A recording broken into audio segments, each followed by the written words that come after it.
Hello everyone, welcome back to my channel. तो मुझे ना यूट्यूब फेसबुक से ये बहुत ज़्यादा कमेंट आ रहा था कि आप ब्लाउज की कटिंग, ब्लाउज की स्टिचिंग, ब्लाउज की फिटिंग के वीडियो डालते हैं लेकिन हुक और काज के वीडियो क्यों नहीं डालते हैं। तो मैंने ऑलरेडी बहुत सारे वीडियो पोस्ट किए हैं शॉर्ट में, लॉन्ग में, लेकिन आप शायद ध्यान नहीं दिए होंगे। तो चलिए आज आपके लिए एक छोटा सा वीडियो और शेयर करती हूँ। उम्मीद करती हूँ कि आप सबको ये वीडियो पसंद आएगा। वीडियो पसंद आएगा तो लाइक शेयर सब्सक्राइब करके जाइएगा। चलिए स्टार्ट करते हैं इस वीडियो को। तो देखिए, हुक और काज बनाने के लिए सबसे पहले आपको हुक और काज की पट्टी को किस तरह से सेट करना है कि दोनों साइड एक साथ ही निशान लगा लेना है। तो देखिए, हमारा हुक पट्टी है, इसको काज पट्टी के ऊपर रखना है और कुछ इस तरह से रखने के बाद हल्का सा यहाँ से हल्का सा आधा इंच का गैप देते हुए हुक पट्टी को इस तरह से फोल्ड कर देंगे ताकि काज पट्टी हमारा नजर आने लगेगा। इसके बाद आपको करना क्या है, यहाँ से इस तरह से मार्किंग करना है। एक साथ ही दोनों मार्क हो जाते हैं। तो दो दो फिंगर की मैं इस तरह से मार्क करती हूँ दूरियां रख के। तो जितने भी मेरे यहाँ पे लग जाते हैं, जैसे 4 5 6, मुझे उसका बात का टेंशन नहीं आता कि कितने लग रहे हैं, बस मैं दो दो फिंगर का गैपिंग रखती हूँ। कुछ इस तरह से देखिए, दोनों साइड ही निशान लग गए हैं। ठीक है, एक बार में ही दोनों निशान लग जाते हैं और आपका काम आसान हो जाता है। अब आपको ना पहले काज पट्टी के लिए तैयारी करना है। तो काज बनाने के लिए मैंने 4 तह धागा लिया है। अब 4 तह धागा से बहुत जल्दी काम हो जाता है, इसीलिए। अब देखिए किस तरह से मैं काज बना रही हूँ। कुछ इस तरह से रखना है और इसको इस तरह से एक होल बनाना है ताकि इसमें हमारा हुक आसानी से अंदर की तरफ जा सके। उस स्पेस उतना ही रखना है, थोड़ा बहुत, ज़्यादा एकदम लंबा चौड़ा नहीं रख देना है। तो हल्का सा स्पेस रखते हुए इसको ना 4 से 5 बार इस तरह से हम होल को तैयारी करेंगे।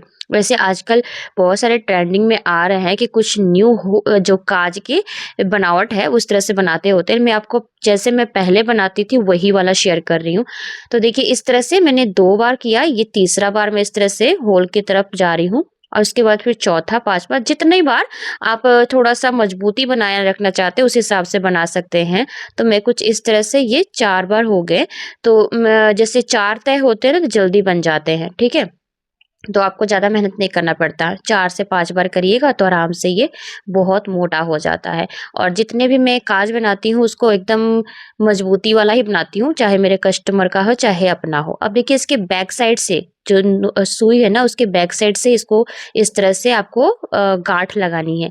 कुछ इस तरह से जैसे आप गांठ लगाते हो ना धागा कट करने के बाद एंड पर, उसी तरह से इसको गांठ बनाना है, लेकिन फिनिशिंग के साथ बनाना है। और सुई को बैक साइड से लेके जाएगा तो वो चुभेगा नहीं। कुछ इस तरह से देखिए बहुत ईज़िली बन जाते हैं, एकदम सुंदर सा बनाना है। धागा कहीं से अगर सिकुड़ा-उकड़ा है ना तो अच्छे से उसको खींच कर सेट करिएगा, नहीं तो धागा अगर बीच में कहीं से सिकुड़ गया तो वो उसका फिनिशिंग अच्छा नहीं आएगा, लुक अच्छा नहीं लगेगा। इस बात का भी आपको बेहद ध्यान देना है। तो कुछ इस तरह से हमारा जो है एक काज बनकर रेडी हो जाता है। नीचे की तरफ जाकर फिर इस धागा को नीचे ले जाएँगे और नीचे गाँठ लगाकर इस धागा को कट कर लेंगे। इसी तरह से ना आपको सारे के सारे काज बनाकर रेडी कर लेंगे। तो देखिए मुझे लगता है कि आपको ये समझ आ गया होगा कि किस तरह से हम काज बनाएँगे और काज और हुक के कैसे निशान लगाते हैं। अब आ जाते हैं इसके हुक लगाने के लिए। तो ये देखिए कुछ इस तरह से ये काज बनकर रेडी हो गया है। तो बाकी सारा तो सेम उसी तरह से करना है। अब हम इसमें हुक लगाएँगे। तो हुक के लिए ना अब धागा को मैं डबल करूँगी। 4 तह है ना तो 2 तह कर दूँगी, 2 तह को इस तरह से गाँठ लगा दूँगी।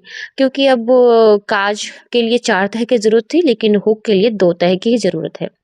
जहाँ पर हमने निशान लगाया ना, तो वो जहाँ निशान लगा है वहाँ पर इसका नोक होना चाहिए, बाकी सारा पार्ट इधर रहेगा। ठीक है? तो पहले हम ना दोनों का होल फिल करेंगे। कुछ इस तरह से इसमें भी गाँठ लगाकर फिल कर सकते हैं या फिर आप इसी तरह से नॉर्मली फिल कर सकते हैं। तो इस तरह से सिलते होते हैं ना जैसे कपड़े, वैसे सिल सकते हैं या फिर इसमें भी आप गाँठ लगाकर इसको अच्छे से फिल करें। पहले एक होल को फिल करें, फिर दूसरा होल को फिल करेंगे और दोनों होल को फिल करने के बाद इसके एंड को आपको सिलना है। तो देखिए आप जहाँ पर मैंने मार्क किया था निशान वहां पर इसका एंड है, बाकी इस तरह से साइड की तरफ है। तभी जो आप कहते हैं ना बीच में हुक और काज को जब हम लगाते होते हैं तो बीच से गैपिंग हो जाती है। सो इसलिए होती है क्योंकि आप हुक को सही दिशा में, मतलब सही, सॉरी दिशा बोली, सही जगह पर लगाते नहीं है। और काज तो चलिए 2 लाइनें होती हैं जो सिलाई हम करते हैं उसके बीच में लगती है, लेकिन हुक को भी आपको सही तरह से सेट करना ताकि जो आपका पहनने के बाद बीच से गैपिंग ना दिखाई दे। तो देखिए अब मैं लास्ट में एंड वाले पार्ट को सिलाई कर रही हूँ कुछ इस तरह से। इस यहाँ पर मैं गांठ वाली सिलाई कर रही हूँ। तो आप चाहे तो जो नीचे वाली होल थी उसको भी गांठ वाली सिलाई कर सकते थे। और देखिए ये जो एंड है ना उसको अच्छे से हमें ना सिलना है ताकि जब हम हुक लगाएं तो वो साइड से उठे ना, नहीं तो यहाँ से ये जब जब खुलने जैसा लगता है, अच्छा नहीं लगता है। तो हुक को भी आपको अच्छे से मेंटेन करके सिलना है। देखिए, कुछ इस तरह से मैं 3 से 4 से 5 से 6 बार जितना हो सके उतना बार मैं इसको इस तरह से गार्ड सिलाई कर रही हूँ, ताकि अच्छे से ये पूरा चिपक जाए, सेट हो जाए। तो इस तरह से आपको हुक और जो आई है वो बना लेनी है।